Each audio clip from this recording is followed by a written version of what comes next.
បាទខ្ញុំបាទសានមួយឃើញបាទជាប្រធានក្រុមអ្នកបណ្ដាញសារព័ត៌មានគេហាក់ទំព័រខ្មែរដែលបងប្អូនយើងចង់ដឹងអំពីស្រុកកំណើតរបស់លោកខេមរៈសុរិមុនបាទពិសេសគឺខ្ញុំមកដល់មុខផ្ទះរបស់គាត់ហើយបាទគឺជាផ្ទះរបស់គាត់គឺជាឈ្មោះខាងនៅខាងនេះ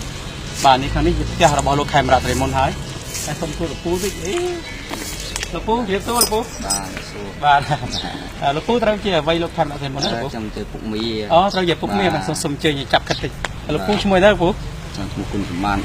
គុណសម្បត្តិបាទហើយលោកពូមានតួនាទីអីដែរលោកពូអត់មានតួនាទីទេជាបរិបទបាទហើយលោកពូនេះគេហៅឃុំអីភូមិអីលោកពូភូមិតមោតឃុំកោសុកប្រៃឈោខេត្តកំពង់ចាមបាទហើយលោកពូត្រូវជាបងអីខេមលោកខេមរៈសុរិមុនត្រូវជាបងទៅជាពុកមីថ្លៃណាមានថ្លៃបាទ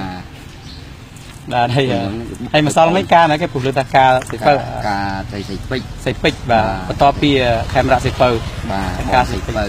ហើយបានគ្រូសាអ្នកខាងណាវិញមកពុំស្ពឺមកពុះស្ពឺបាទសមមិញសុរិមុនមកដែរមកដែរ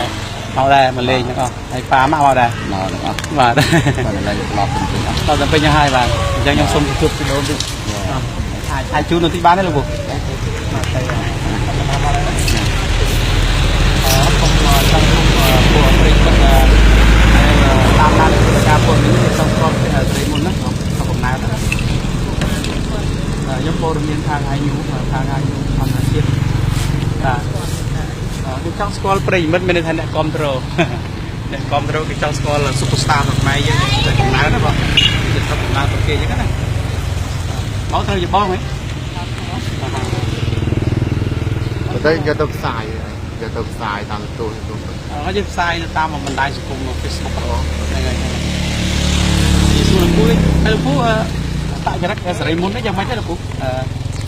បើនិយាយតចរិតវិញវាស្លូតបូតគឺរៀបសារ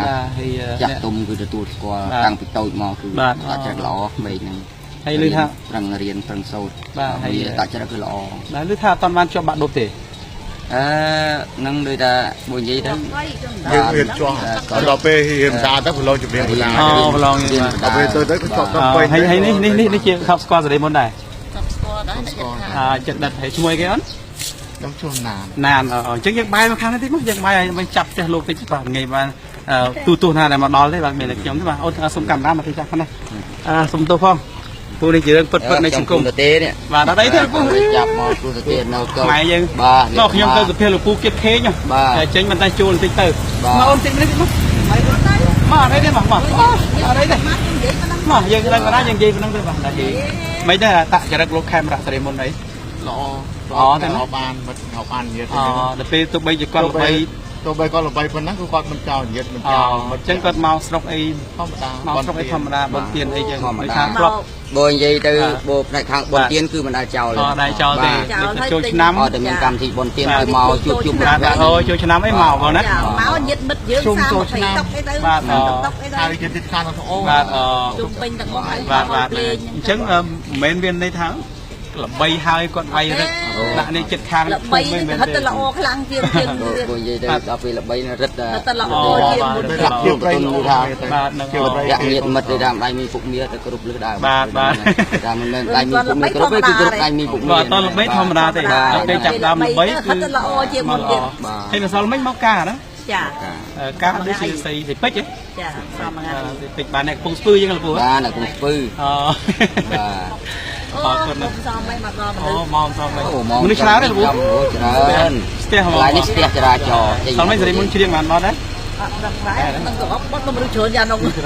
ដល់ពេលកម្មវិធីទាន់គ្រួសារនឹងទៅបាននេះក៏រឿងជីវមួយកោទៅជីវទៅអញ្ចឹងជីវគឺមើលខាងអ្នកកន្លែងទៅយើងនេះបាទតារាមកច្រើននេះសំបីច្រើនតាំងពីតកុយតាំងពីតាំងពីសុខពិសីតាំងពីជេមពីណាទៀតទេច្រើនបាទច្រើនវាថាប្រជុំតារាប្រជុំតារាផលិតកម្មសន្តិអញ្ចឹងមិនចរិតត្រីមុនភាពរាសាចឹងខ្ញុំសូមសរសើរសូមមេត្តាអ្នកចិត្តខាងសំខាន់គឺពុកមីហ្នឹងបាទមីចង់ដឹងខ្លួនអ្នកចិត្តខាងចឹងហើយទៅបាទនិយាយទៅល្អបាទតាំងពីតូចមករហូតដល់ល្អបាទយ៉ាបានគេរក្សាខ្លួនគេបានបាទហ្នឹងហើយឮថាធ្លាប់ជួយកសាងអីផ្លូវទេបាទហ្នឹងផ្លូវខ្នងទៅធ្វើផ្លូវឆ្លាយគាត់ទៀតមានន័យថាផ្លូវខ្នងនេះ លោកសេរីមុនអ្នកធ្វើ អត់ទេ ចូលរួម លោកអ្នកដឹកនាំ លោកទៅមើលចលាក់អី ឲ្យរូប បាទចឹងខ្ញុំសុំទោសខ្ញុំសុំដើរថតផ្ទះសេរីមុនតិចតែបាទចេញបាទបងប្អូនដែលប្រើប្រាស់នៅបណ្ដាញសង្គម Facebook ខ្ញុំបាទសានមុនធឿននឹងព្យាយាមប្រមាញ់នៃព្រឹត្តិការណ៍ព័ត៌មានអំពីអត្តចរិតខាងការរបស់ Superstar របស់យើងបាទនេះគឺជាផ្ទះរបស់លោកខេមរៈសេរីមុនផ្ទះគាត់ទៅម្ដងមកផ្ទះលោកខេមរៈសេរីមុន